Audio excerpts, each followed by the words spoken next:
The history of guitars in Kalamazoo goes back to the start of the 20th century when Orville Gibson and a number of other people were just local musicians, and when you find a musician who's also a tinkerer, then they start to come up with some new things, and his idea started Gibson. These instruments really shaped 20th century music, and it's amazing it happened in a little town like Kalamazoo. It was one of the biggest employers in West Michigan. I don't think there's many towns in the United States, maybe in the world, that have that kind of concentration of people in this industry. When Gibson shut down, Kalamazoo lost a jewel. Jay Gavin and Ian Gorman and myself, we got together about 20 years ago. We thought, well, somebody ought to just pay attention to something that's happened with Gibson in Kalamazoo in the guitar, and that's how the Fretboard Festival started. We bring together the workshops and presenters and luthiers and musicians to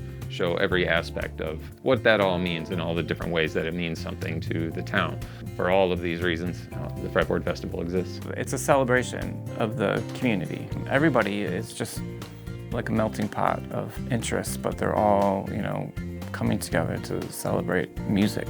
I think we need to preserve that history because with every generation we're going to lose it. So I think the Fretboard Festival reminds people of what we did here and how important Kalamazoo was to 20th century popular music.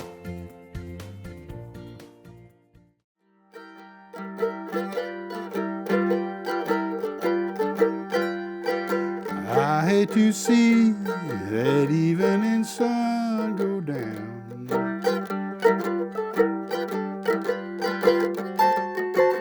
It makes me think I'm on my last go-round.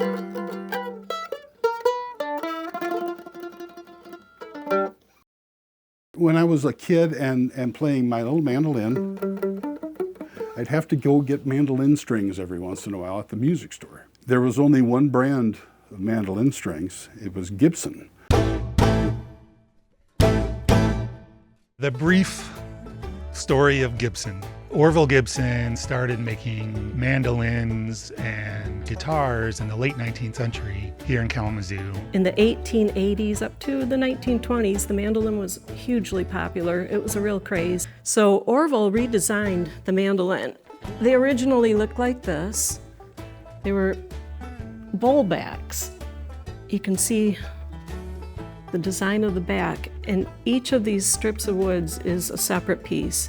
These were very labor-intensive and expensive to make. So Orville redesigned the instrument based on a violin with a slightly arched top, the one-piece arched back. It was cheaper to make, it had a different sound. People became enthralled with Gibson mandolins and the mandolin family, and this is what really launched them and made Gibson's reputation, put Kalamazoo on the map. People wanted them. When they heard them play and saw them, they wanted them. But Orville was making just like an instrument here, an instrument there.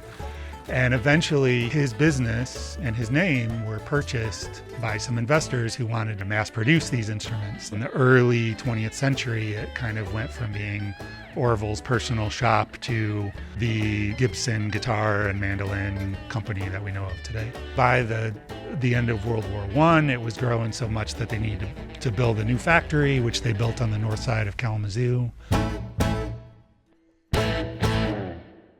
Yeah, we came up in 1954, and I was going to Lincoln School. We had to walk down Parsons Street, and we passed by this building. I didn't know what it was at the time.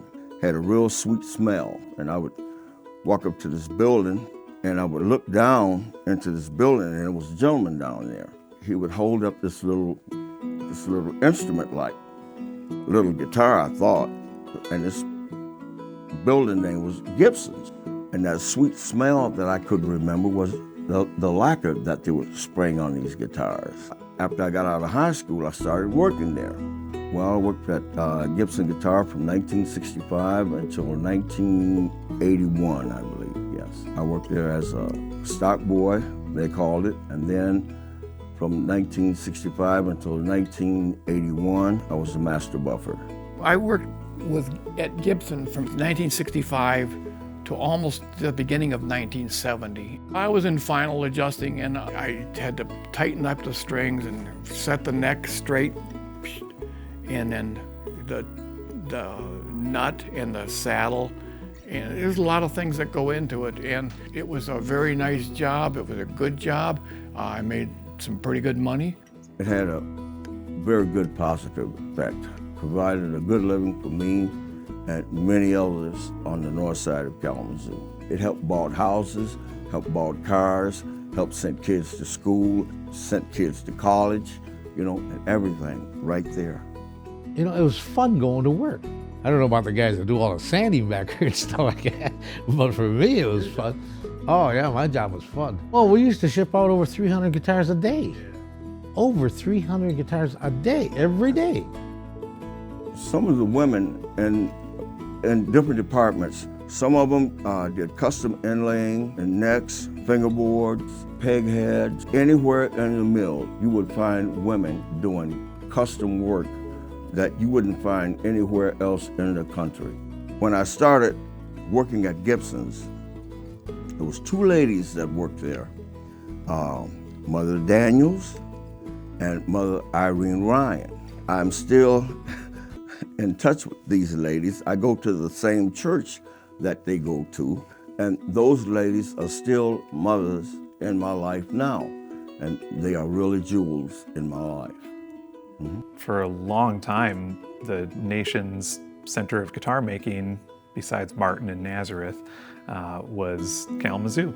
The public perception of them too was that nothing beats a Gibson. They put that on their headstock at one point, or only a Gibson is good enough. So they became quickly the professional model of instrument. That's always been in my mind, is the quality instruments came from Gibson in Kalamazoo. That's all I knew about it. My mother had always told me, if you're gonna get good, get a Gibson or a Martin for a guitar. If it's a mandolin, get a Gibson. If it's a banjo, get a Gibson. Gibson attracted a number of people. My teacher went to Gibson because his teacher got hired at Gibson, and you know, they got brought from the West Coast back to Kalamazoo to go work at Mecca. So people migrated here. Between Chicago and Detroit, Kalamazoo's halfway, and there are a lot of musicians who would make this part of their stop when they're out on tour.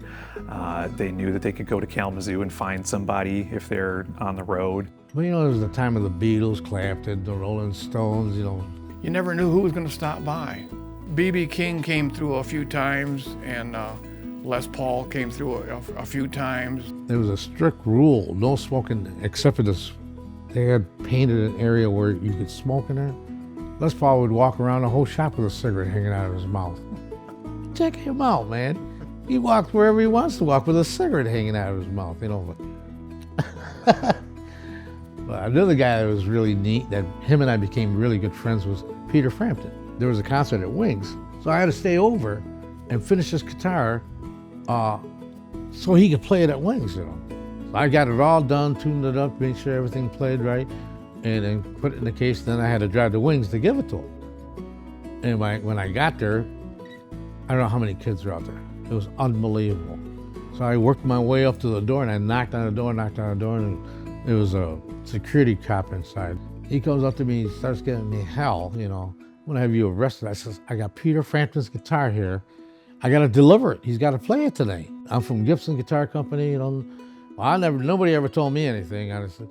Just about that time, Peter Frampton was walking by, and I yelled at him. He turns around and looks, he says, "Oh my God, you got my guitar!" You know, so he comes running up her, and the guy, the security guy, he didn't know what to say, you know. So he, come on in. So Peter grabs me, pulls me in, you know, and he got it, and he played it that night. My foreman came to me and asked me what was I doing after I was master buffer then. Asked me what was I doing after work. I told him nothing. He said, well, punch out, come back, dress your wheel. I said, okay. So I did. And after I did that, here they come with this mandolin wrapped in cheesecloth. And he was holding it in his arms. So he brought it to me, laid it on my bench, and I unwrapped it, dressed my wheel, And he said, George, whatever you do, don't drop it. I said, okay. So I got to dress in my wheel and buffed it and everything. And I got through with it. I handed it back to him. Come to find out, that was Bill Monroe's mandolin, godfather of bluegrass. Over the 18 years that I was working there, we had a lot of stories, a lot of things happened, and we can't cram it all into one, but there's a lot of good things happened there, By the 70s and by the early 80s, they needed to move to make more money and kind of downsize the operation a little bit. Gibson told us that they weren't going to move. We had a big meeting, and we're not going anywhere, blah, blah, blah. Maybe 3 weeks later, they're packing and moving. And, a lot of people lost their jobs and stuff. But I'm sad that it's gone. The workmanship and the quality of that guitar will never be duplicated. There will never be another Gibson guitar like Gibson guitar was in Kalamazoo. They don't realize what 225 Parsons Street meant to Kalamazoo. By the time I moved here, Gibson had said bye-bye. And the factory building was still there, but it was nothing like it had been. And so that's my Gibson stuff. But after I'd moved here, I had a lot of friends who turned out to have used to work there. A guy that lived on my street used to be the fret and finish man at Gibson, the guy who did the final setup on things. And Mark Salgren worked there in his early days. When they left a couple of hundred people who I would call luthiers, or at least in the luthier trade. Those skills were still, and still are, around. The folks are getting older now, but it's a real rich heritage. The main thing that came from the absence of Gibson was heritage, and those guys just stuck behind and continued doing what they had been doing the day before. My teacher declined to go with them to Nashville. He decided to stay around Kalamazoo and open up a shop, do repairs.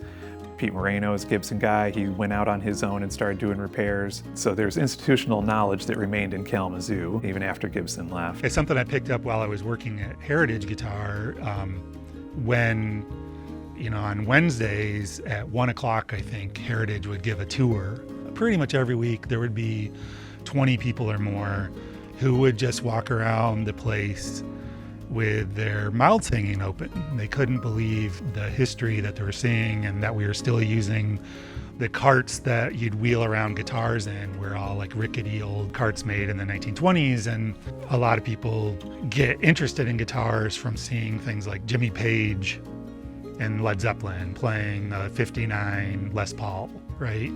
And they will, talk about the finishes on those guitars, and and to see the spray booth where that probably was painted, and to see someone still, doing that. That's a kind of history, like a living history in a way that was really intriguing to me. And I was honestly just incredibly lucky to have been a part of it, having all these people from around the world coming to this building to see, the remnants of what happened there. It's something that's still alive,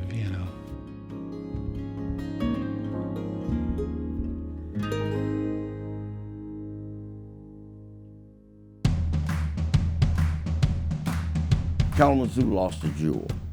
When Gibson shut down, Kalamazoo lost a nugget. I think that's where Jay came to the rescue. Jay Gavin and Ian Gorman and myself, we got together about 20 years ago. Well, somebody ought to just pay attention to something that's happened with Gibson in Kalamazoo and the guitar, making of the guitar in Kalamazoo. And that's how the Fretboard Festival started.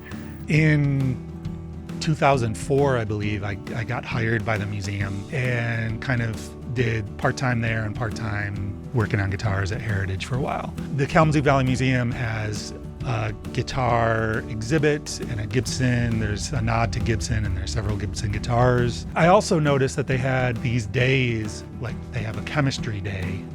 That's a Saturday once a year where they bring in chemists, because Kalamazoo has a lot of chemists. And I thought, Kalamazoo ought to have a guitar day, because we have so many people in this town who used to work on guitars or still do, or whose family members, their parents, their grandparents used to work for Gibson.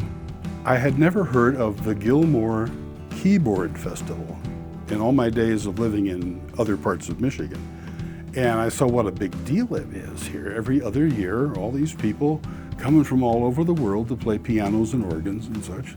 And I thought, well, wouldn't it be nice if on the odd-numbered years, we had something like a Fretboard Festival and celebrate the playing of guitars, mandolins, banjos, ukuleles, whatever. The ghost of Gibson is still in Kalamazoo, and there's so many good luthiers around. This would be a wonderful thing to celebrate. So I started dropping that idea into people's ears. You know, I'd say, hey, you ever thought about having a Fretboard Festival? And say, oh, that's a good idea. Let me know when it happens. Nobody wanted to take the bit, you know, in their mouth and run with it until I talked to Jay Gavin. He's a man of many, many talents, as you might know. You know, when I first started to think about the Fretboard Festival, it was almost as a reunion for people who, in the industry, in the guitar making industry.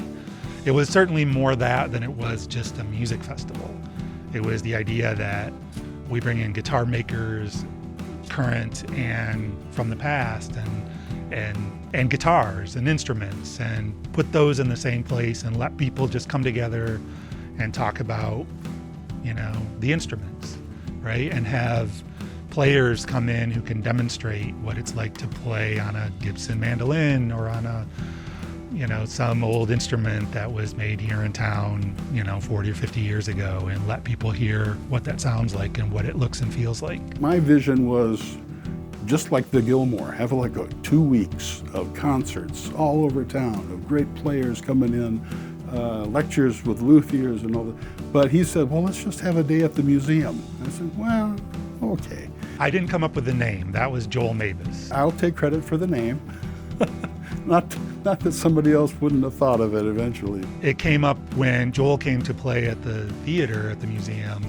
After the show, I was talking to him. I said, I'm starting to put together this, you know, guitar festival / reunion. I don't exactly know what it is yet. And Joel just like right on beat said, yeah, it's about time Kalamazoo had a Fretboard Festival. I think right on the spot I said, can I use that?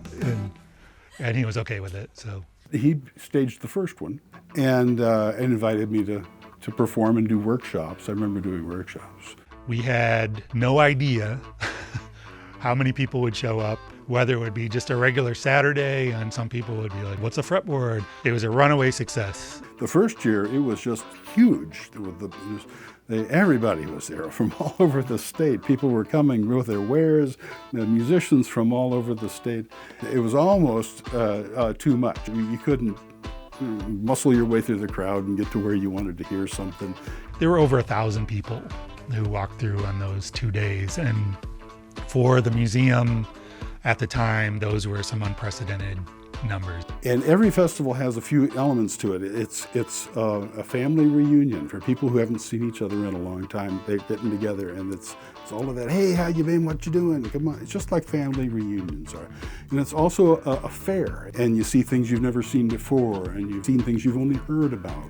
Musicians also shy away from calling what they do as art, but it is. So it's an art festival as well.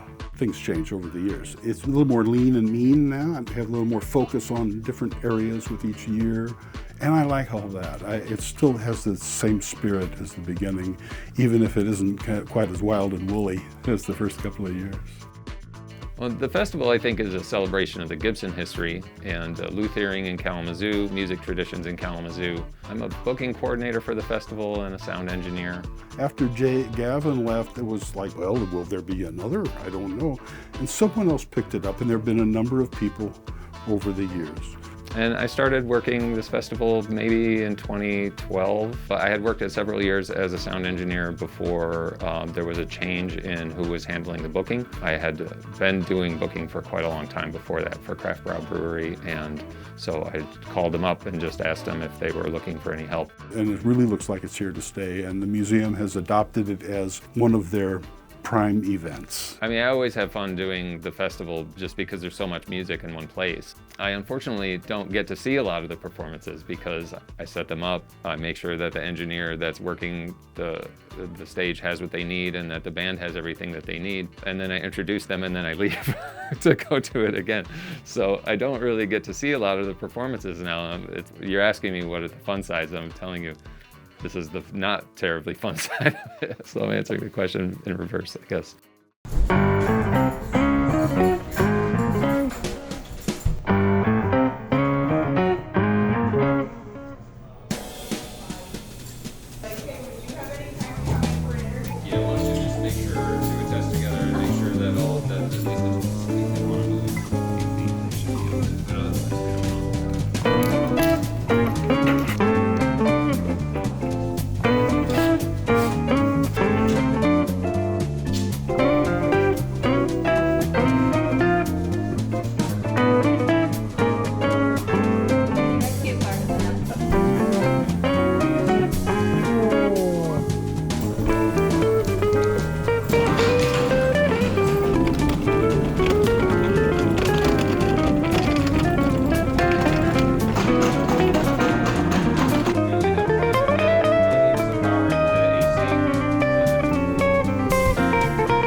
I think a lot of people attend the Fretboard Festival who don't go to clubs to see live music.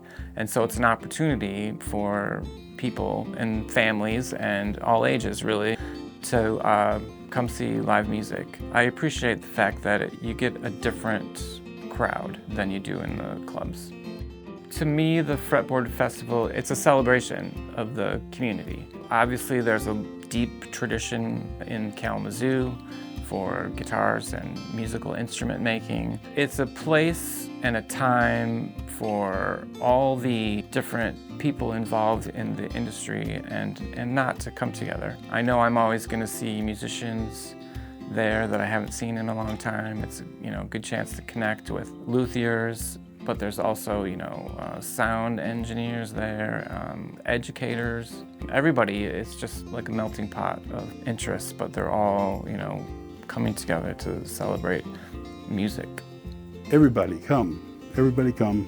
Nobody's turned away. It's a daytime thing. We're not going to stay up late. It's great that it's still free for people to attend. It's right down here at the museum. And being at the museum, it has the feeling of history. The exhibits are there. You know that you're celebrating the history of the city. I really enjoy that about Kalamazoo, and I enjoy that about the Fretboard Festival.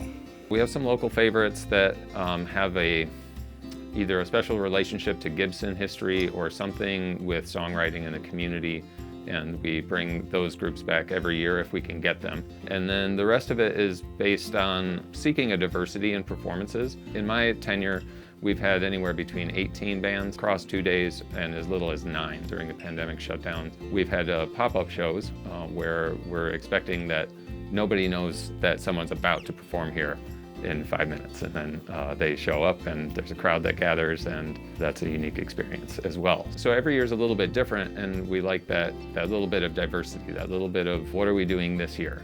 I love playing the Fretboard Festival. It's a really cool festival. Just the fact that it's free and draws so many people down to the museum, I love that. And people get exposed to all kinds of different music there now, which is very cool. What about you? Playing the Fretboard Festival? Well, every time I played there, I changed the name of the band. I always make a play on the word, whatever's in the news. If somebody tripped entering the plane. Mark Salgren and the Plane Trippers. Plane Trippers, yeah. I taught a workshop at the very first Fretboard Festival. It was regarding open tunings, I think. There was a lot of people there. I don't remember who it was, but there was a performance in another room halfway through my workshop. And so people wanted permission to leave. And I said, well, of course, go see the performance. So we had a great, half an hour workshop, and then everybody left. There was maybe 2 people left to the end.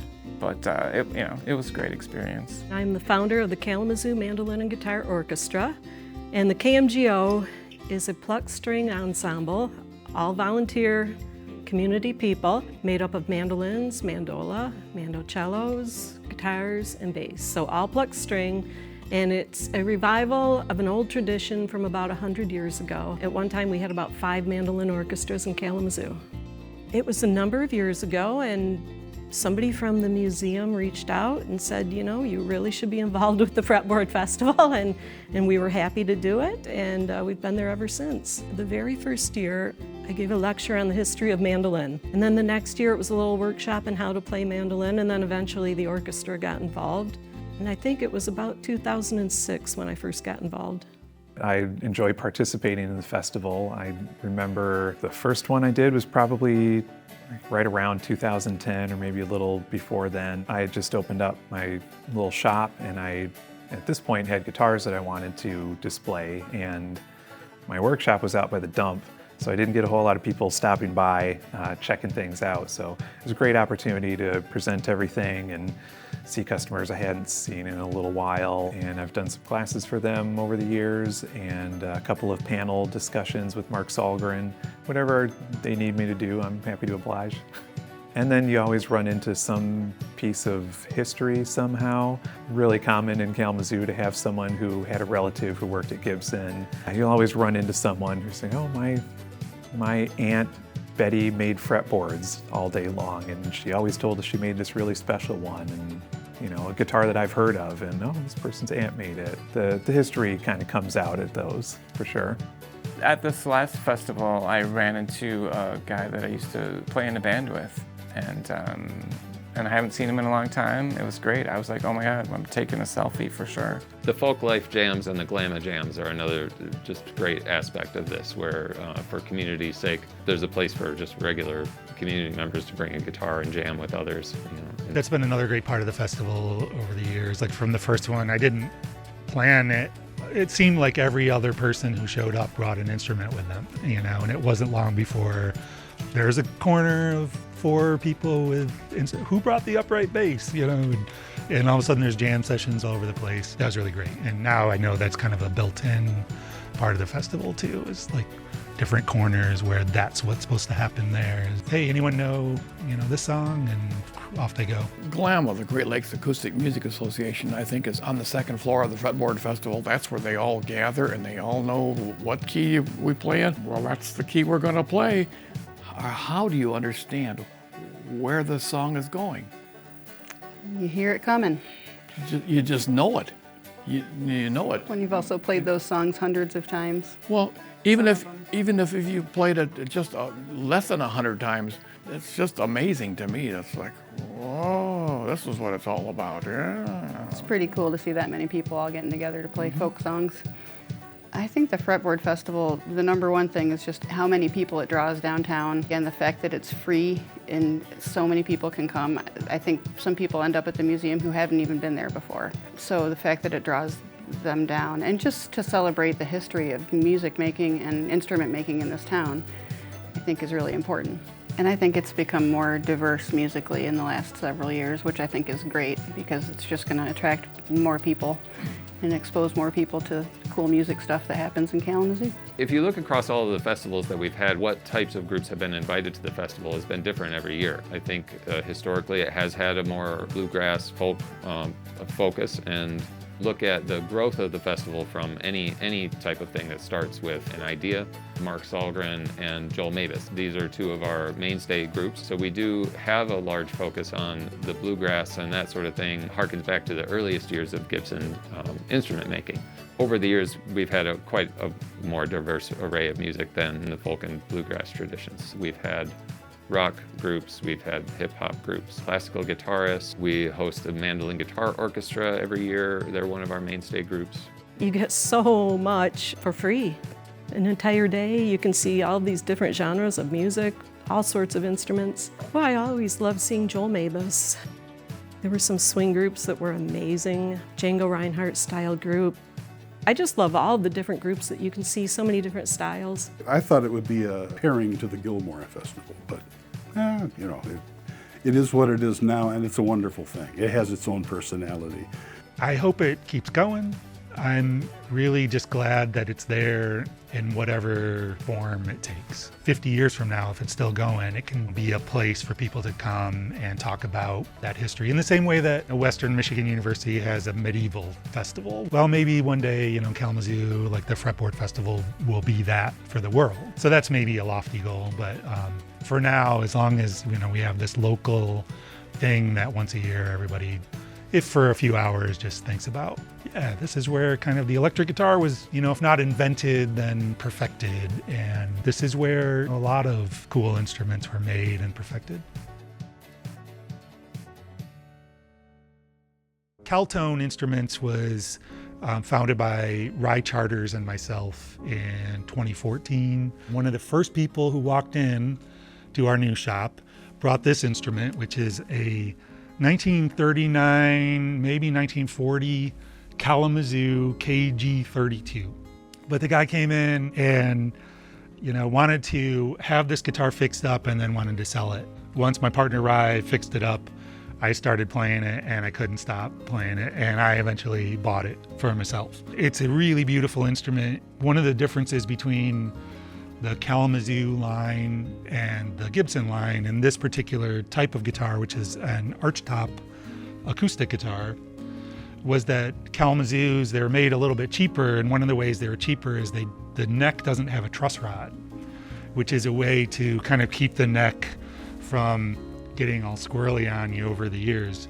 And this has no way to control that. So it's just luck that this guitar still plays and plays as beautifully as it does.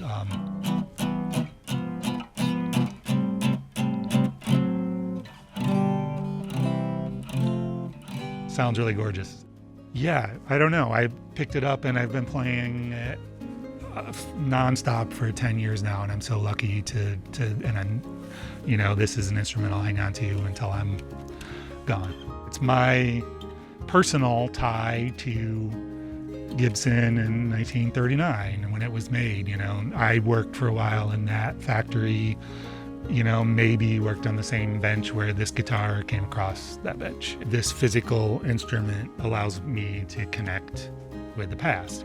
The Fretboard Festival, you know, gives people a chance to do that. And it isn't just nostalgia. That's what people talk about when they're together, but, you know, the physical things go beyond nostalgia.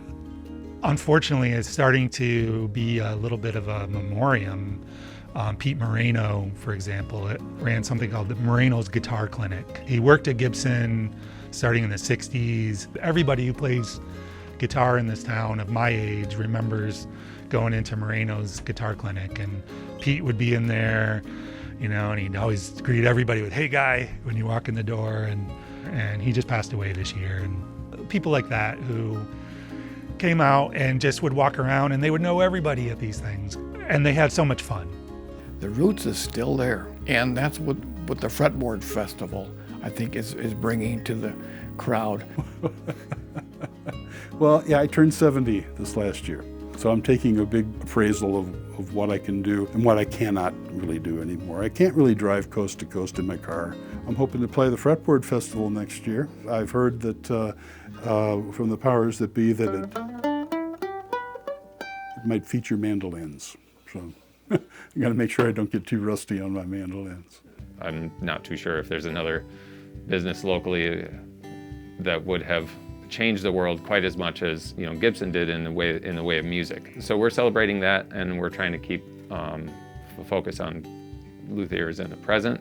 We have workshops with people who help bring more community members into playing music if they never have before. So for all of these reasons, the Fretboard Festival exists. I hope that Kalamazoo keeps having guitar makers more than anything, and that those folks keep showing up. The part of guitar history that really is important to Kalamazoo, I think, is the making of these instruments. Looking forward for the Fretboard Festival, the next 20 years or so of it. I hope they continue to support and feature the musical instrument makers and a lot of the people behind the scenes that are still around and still helping musicians do their thing, as well as promoting the local music that's around the area, because it's all intertwined together. I think we need to preserve that history, because with every generation we're going to lose it. So I think the Fretboard Festival reminds people of what we did here and how important Kalamazoo was to 20th century popular music. And that's the great thing about the museum hosting a Fretboard Festival, because it's so important to our history. These upcoming generations need to learn about it. The younger crowd is partially responsible for the Fretboard Festival why it still exists. How do we get young people involved in this? And there's never been a good answer to that question, because you can't make somebody like your music, You can't make somebody, you would really like this if only you listened longer to me play. That's not going to work.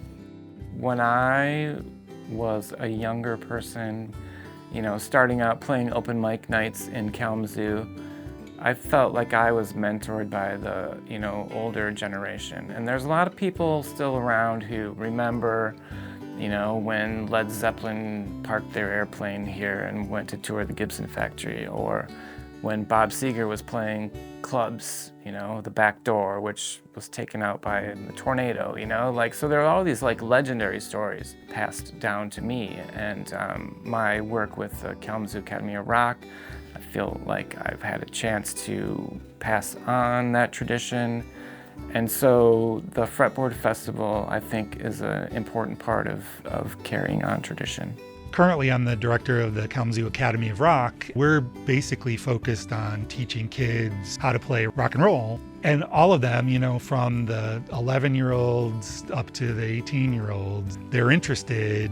The more they play those instruments, the more they're interested in the different kinds of guitars that are out there. And they eventually find themselves online or in person looking for different kinds of guitars and finding Gibson guitars and realizing the difference between a Gibson solid body, solid neck glue joint versus a Fender style, which has a bolt-on neck. And that's really fun to watch, and to give them a place, whether it's in a permanent part of a museum that they can go to, like the Kalamazoo Valley Museum, or a one-day-a-year festival. We're keeping, I think, the interest alive by teaching that music and giving kids a place to do that. The kids I'm working with right now are 15, 16, and 20 years. They're going to be the ones, talking about this same history.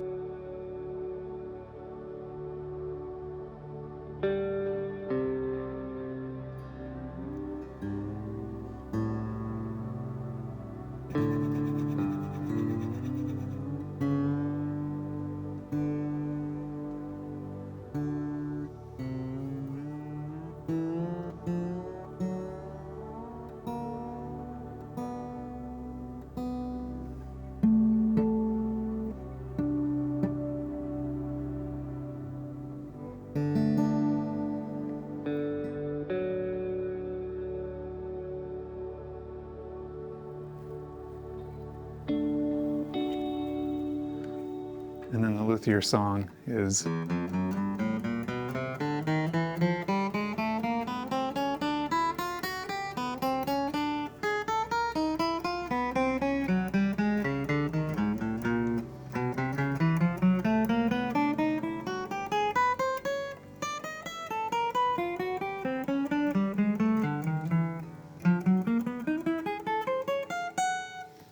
It's been said before that humans are builders. That's what we do. We make things, we're makers.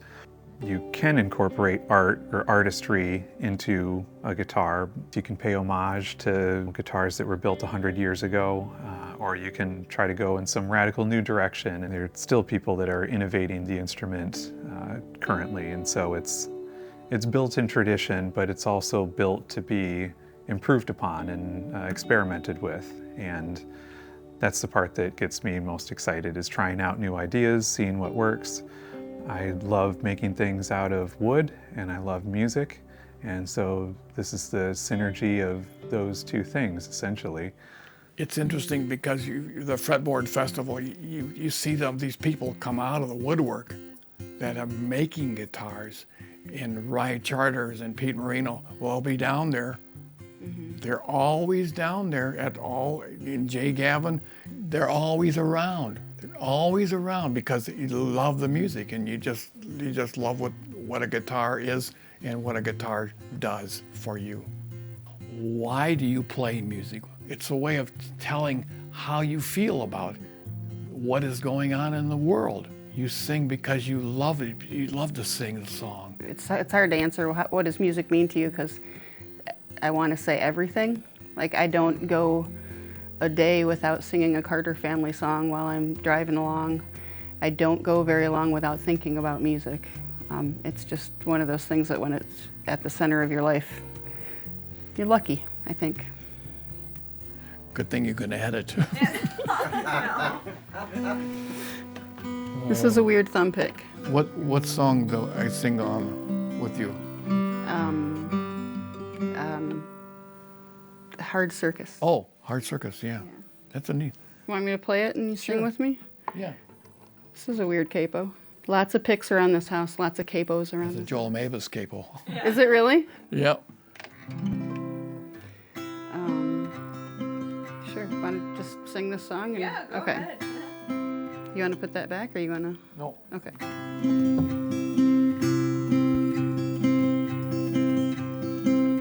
Music comes and news it goes, but still it's all the same. The hard circus, it remains when we're alone.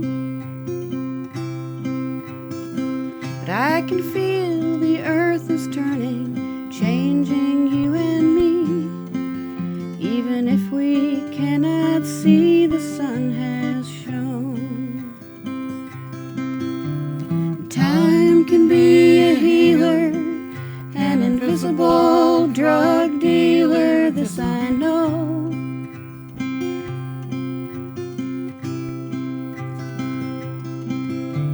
It takes your hurt and turns it, and eventually it burns it into coal. Into coal. I have loved so many people and put it on display. Sometimes they stay, sometimes they go. But the ones who hang around with me have learned to persevere. The friends I've kept can hear me through the glow. Time can be a healer, an invisible drug dealer, this I know. It's so. It takes your hurt and turns it, and eventually it burns it into coal. Into coal. Music comes and news it goes, but still it's all the same. The hard circus, it remains when we're alone. But I can feel the earth is turning, changing you and me. Even if we cannot see, the sun has